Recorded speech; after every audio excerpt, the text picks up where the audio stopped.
Hi everyone. I recently flew one of Canada's ultra low-cost airlines, Flair Air, but I don't think I'd do it again, and here's why. A couple of months ago I started to get the travel bug, and with pandemic restrictions easing, I thought it might be time to get back on a plane for the first time since late 2019. I started researching flights and found that Flair Airlines offered some attractive fares between Abbotsford and Calgary, the perfect quick flight to get back in the travel game. I went ahead and ordered the flights, but that's where I got the first hint that something might be a little off. Instead of getting a confirmation email with the flight and payment details, I got a text message with a booking number. However, I was able to use that booking number to go online and see the flight information, so I let that slide. Then after booking, I started to look a little bit more at what I'd gotten myself into. A quick search online turned up countless negative reviews for Flair Airlines because of late and cancelled flights.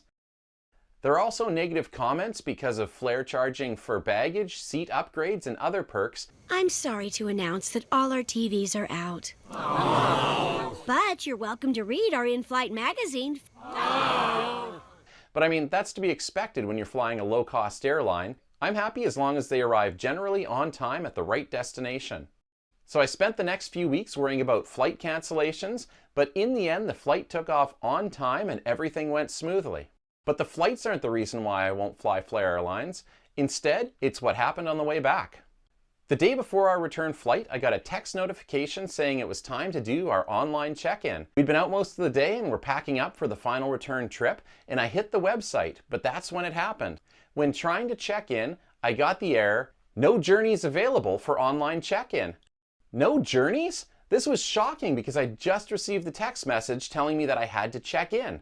Panic started to set in, and I started to search around to see if my flight had maybe been canceled at the last minute.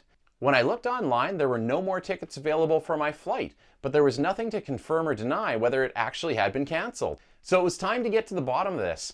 After tracking down a customer service number, which was actually incorrect in several places on their website, I gave them a call and got put on hold. And I waited, and I waited, and waited, for an hour and 20 minutes before I was finally able to get through to someone to get some answers. But when I asked the agent about the message, their reply was, "Huh, that's weird. That shouldn't be happening. Have you tried turning it off and on again?" And after a little bit of fiddling around, all that they could tell me is that they were having problems with their website. When I asked if I could check in over the phone, they said, "Nah, should be fine. Just show up at the airport the next morning for your flight." Well, I wasn't really happy to leave things to chance, but after a few more attempts and questions, it was clear that there was really nothing the agent could do. However, I wasn't going to give up that easily, and I kept trying the website and was finally able to check in about 2 hours later. But then I hit my next roadblock. I couldn't download my online boarding passes due to another website error. Eventually, those started to work too, and I was all set for my return trip. If you are seated in an exit row, please hold the door shut for the duration of the flight. So, I guess as the saying goes, you get what you pay for. And with Flair Airlines, what you don't get is customer service or reliable technology. Personally, when I'm on vacation, I like to relax and enjoy myself, and I don't need to add extra worry or hassle. My experience left a bitter taste and added stress at the very end of an otherwise enjoyable trip. So in the future, I think I'll spend a few extra dollars on a full fare and be comfortable knowing that I won't have to spend hours on hold because of a broken website.